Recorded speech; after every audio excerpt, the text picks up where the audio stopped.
नमस्कार, शाम के 8 बज रहे हैं। वक्त हो चला है बियॉन्ड हेडलाइंस का। मैं हूं आपके साथ मोनिका ग्रोवर।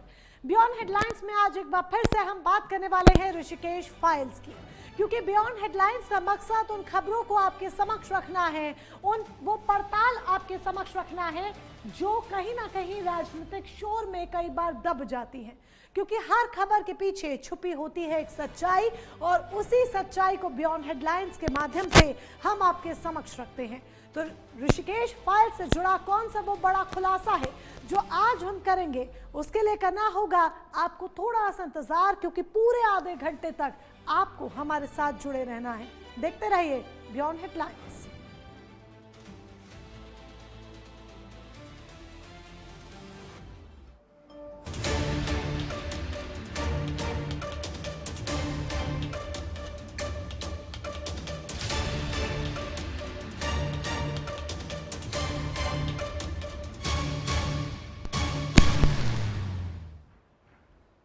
ऋषिकेश फाइल्स के पिछले 3 हिस्सों में हमने जमीनों के खेल, गायब फाइलों और फर्जीवाड़े की परतें खोली। आज प्राइम न्यूज लेकर आया है सीरीज का सबसे संवेदनशील और बड़ा खुलासा, ऋषिकेश फाइल्स पार्ट 4।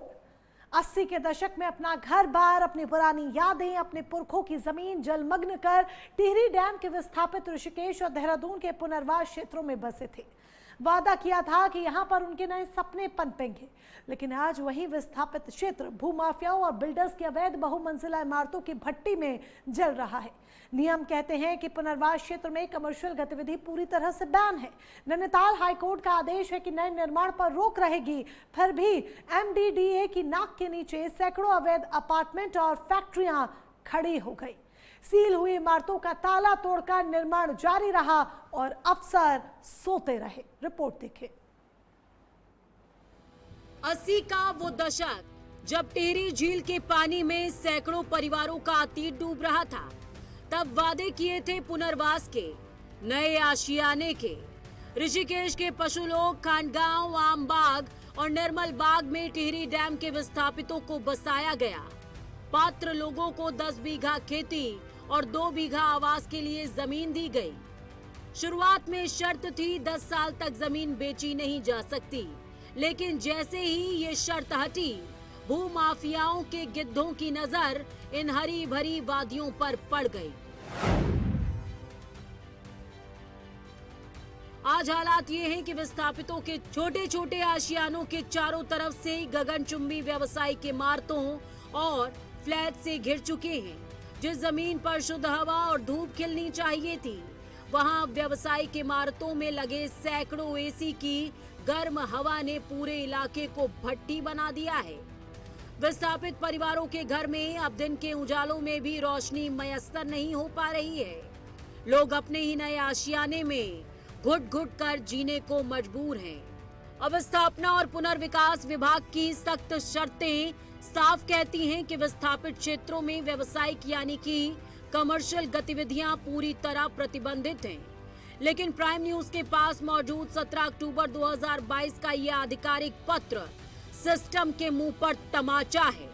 विस्थापित समन्वय विकास समिति के अध्यक्ष हरि सिंह भंडारी और दर्जनों ग्रामीणों ने एसडीएम ऋषिकेश और मसूरी देहरादून विकास प्राधिकरण को लिख कर दिया था कि पशु लोग, आमबाग और निर्मल बाग एबीसी में बिना मानक के अवैध मंजिला फ्लैट्स का निर्माण बदस्तूर जारी है। नियमों की धज्जियां उड़ाते हुए पुनर्वास क्षेत्रों में सैकड़ों अवैध अपार्टमेंट और अनगिनत फैक्ट्रियां खोल दी गई। न कोई फायर एनओसी, न पॉल्यूशन सर्टिफिकेट और न ही नक्शा पास। जब ग्रामीणों ने इन अवैध निर्माणों को रोकने का प्रयास किया, तो बिल्डरों और भूमाफियाओं ने गाली गलौज, रंगदारी और महिलाओं के साथ अभद्रता तक की है।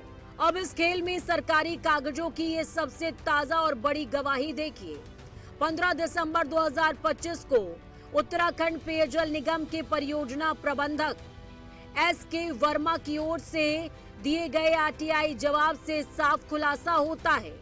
पेयजल निगम स्वीकार करता है कि किसी भी निर्माण से पहले विभाग की एनओसी लेना अनिवार्य है, लेकिन 292 the Ganges apartment messrs Akshata Buildcon private limited द्वारा ऐसी कोई एनओसी नहीं ली गई। हद तो तब हो गई जब निर्मल बाग विस्थापित क्षेत्र में भूमाफियाओं ने पूरी तरह प्राकृतिक नाले पर ही अतिक्रमण करके बहुमंजिला अपार्टमेंट खड़े कर दिए और विभाग आज तक मौके पर निरीक्षण करने भी नहीं पहुंचा। हाईकोर्ट के आदेश का मजाक कैसे उड़ाया जाता है ये ऋषिकेश में देखिए। साल 2018-19 के दौरान नैनीताल हाईकोर्ट ने विस्थापित क्षेत्र में नए निर्माण कार्यों पर पूरी तरह रोक लगा दी थी, जिस पर अमल करते हुए एमडीडीए ने कुछ इमारतों को सील कर दिया। लेकिन बाद में विभागीय मिलीभगत से न सिर्फ निर्माण पूरा हुआ बल्कि बिना किसी विभागीय एनओसी के अवैध फ्लैट्स में लोग रहने भी लग गए। मेरे पीछे का इलाका निर्मल बाग विस्थापित क्षेत्र है। कहने को तो यहाँ पर कॉमर्शियल एक्टिविटी नहीं हो सकती, लेकिन जितने नियमों की धज्जियाँ यहाँ उड़ाई गई हैं उतना और कहीं देखने को नहीं आता है। ना तो नक्शा पास है और ना ही कोई एनओसी ली गई है। हकीकत यह है कि पूरे क्षेत्र में नाली को भी अवैध कब्जे में लेकर बड़ी बड़ी बिल्डिंगें बना दी गई हैं। कार्रवाई के नाम पर सीलिंग भी तोड़कर छिन्न भिन्न कर दिया गया है, लेकिन अफसर फिलहाल अभी अपनी ही धुन में मस्त हैं। जिस एमडीडीए और स्थानीय प्रशासन पर अवैध निर्माण रोकने और हाईकोर्ट के आदेशों का पालन करने की जिम्मेदारी थी, वही प्राधिकरण भूमाफियाओं के सामने नतमस्तक नजर आया। हमारे पास पेयजल निगम का वो आधिकारिक दस्तावेज मौजूद है जो साफ कहता है कि बिना एनओसी और बिना पेयजल मानकों के गगनचुंबी इमारतें तान दी गई। यहाँ तक कि नालों का रुख मोड़कर उस पर अपार्टमेंट बना दिए गए। सवाल ये है कि जब पुनर्वास नीति में कमर्शियल निर्माण पूरी तरह बैन है तो ये अवैध अपार्टमेंट्स कैसे खड़े हो गए? क्या अफसरशाही सिर्फ किसी बड़े हादसे का इंतजार कर रही है? जो बिना फायर के हैं उनके खिलाफ हम वही धारा 27-28 के अंतर्गत कार्रवाई कर रहे हैं और करते आ रहे हैं। पहले भी हमने किया है और कहीं ऐसा मतलब अभी तो ईश्वर की कृपा से ऐसी कोई घटनाएं नहीं हुई हैं। इन फ्यूचर कहीं कुछ ऐसी घटना होती है तो उसके लिए हमारे पास तमाम ऐसे धाराएं हैं जिनके अंतर्गत उनको हम एफआईआर दर्ज करके उनके खिलाफ सख्त कार्रवाई करेंगे। स्थानीय विस्थापितों ने शासन प्रशासन से लेकर एसडीएम तक गुहार लगाई कि यदि इन अवैध बहुमंजिला इमारतों पर तुरंत रोक नहीं लगी तो वो उग्र आंदोलन करने को बाध्य हो जाएंगे। लेकिन अफसरशाही की नींद तब भी नहीं टूटी। देखिए, विस्थापित जन कल्याण समिति जो है श्री हरि सिंह भंडारी भाई साहब की अध्यक्षता में जो है इसमें काफी उस टाइम रोक लगी थी और माननीय न्यायालय का भी एक वो जो था एक तरह से वर्जन का दिया या उनका एक निर्णय आदेश इस तरह का कि कोई भी निर्माण इस तरह से नहीं होना चाहिए जो मतलब तर्कसंगत ना हो और कहीं ना कहीं नए निर्माण पे रोक की बात भी थी। मगर अब मैं देख रहा हूँ बेतरतीब निर्माण हो रहा है और इस तरह से हो रहा है कि हवा पानी बिजली सब मतलब जो है आम जो लोग हैं उनकी रोकी जा रही है। और कोई निर्माण अगर कोई छोटा जो मूल आवंटी है या जो मूल लोग हैं जो विस्थापित हैं उनके अगर मकानों पे वो अगर कोई निर्माण कर रहे हैं छोटा मोटा भी करते हैं तो उसके लिए रोक लगा देते हैं। मगर अगर बड़े बड़े बहुमंजिला इमारतें बनती हैं कहीं ना कहीं सरपरस्ती पूर्व में जो यहाँ के एमडीडीए जिनके अंडर में था उनके बाद बहुत हुआ। और हुआ क्या कि जैसे ही मतलब ये होता था कि लेंटर की एक कीमत फिक्स हो गई कि पहले अगर मान लो 50,000 रुपए लोग बोलते थे, अब बाद में पता चला 2-2 लाख रुपए लेंटर वो लेकर के और वो डटीले से वो 7-7 मंजिले 5-5 मंजिले 6-6 मंजिले वो इमारतें बेतरतीब मतलब लगातार जो है जारी बनना लगातार हो रहा है। जिस जगह मैं खड़ा हूँ ये आम बाग विस्थापित क्षेत्र है। यहाँ पर टिहरी विस्थापितों को आवास और खेती के लिए जमीन आवंटित की गई थी। फिलहाल आप देख सकते हैं यहाँ पर कंक्रीट के जंगल उगाए हैं। नतीजा ये है कि विस्थापितों को अब अपनी नैसर्गिक सुविधाओं के लिए भी तरसना पड़ रहा है। मूलभूत सुविधा हवा और रोशनी के लिए भी जूझना पड़ रहा है। इसकी शिकायतें भी जगह जगह की गई, लेकिन अब तक उसका असर कुछ भी नहीं दिखा है। टिहरी के डैम में अपना सब कुछ गंवाने वाले विस्थापितों को क्या इसलिए ऋषिकेश लाया गया था कि भूमाफिया उनका दम घोट सके? बड़कोट माफी से शुरू हुआ ये घोटाला जींदबाड़ा से होता हुआ विस्थापितों के हक पर डाका डाल चुका है।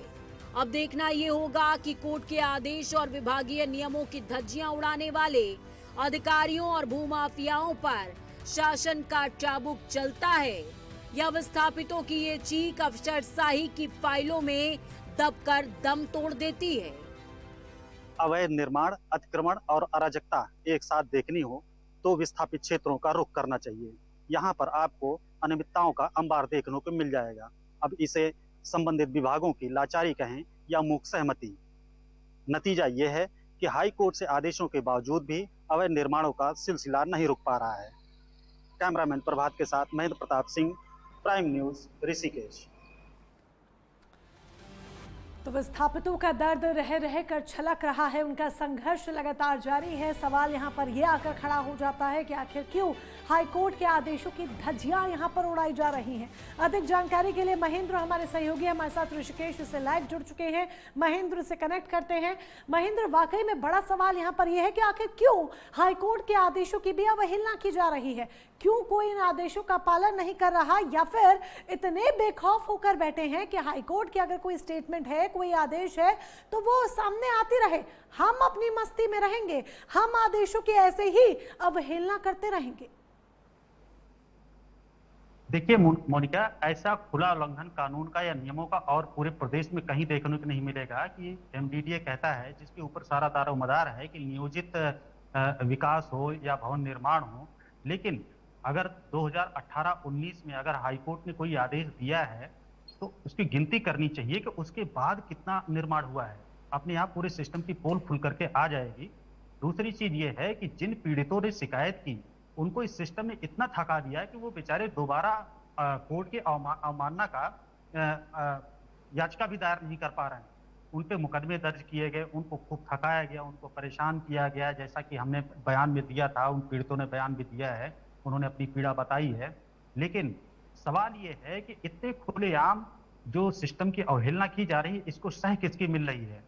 ये बहुत बड़ा सवाल है मोनिका, कि इतना पूरा जो 4 विस्थापित क्षेत्र हैं वहां पे लगातार जो अवैध निर्माण हो रहे हैं, वहां पे पूरी तरीके से लिखत में है कि वहां पे कमर्शियल कोई कंस्ट्रक्शन नहीं हो सकता है, वहां पे कोई एनओसी नहीं ली जा रही। इसके बावजूद लगातार निर्माण चल रहे हैं और एमडीडीए कहता है कि हम सीलिंग कर रहे हैं।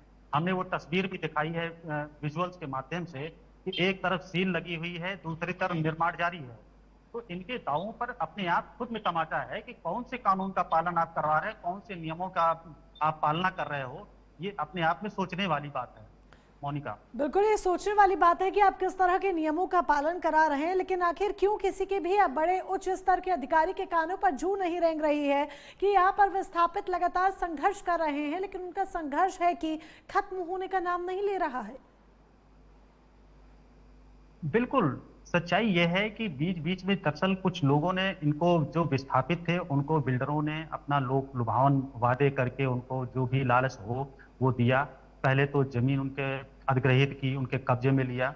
उसके बाद जो बचे खुचे विस्थापित हैं, अब मुसीबत सबसे ज्यादा उनके लिए है कि उनके चारों तरफ गगनचुंबी इमारतें बना दी गई हैं।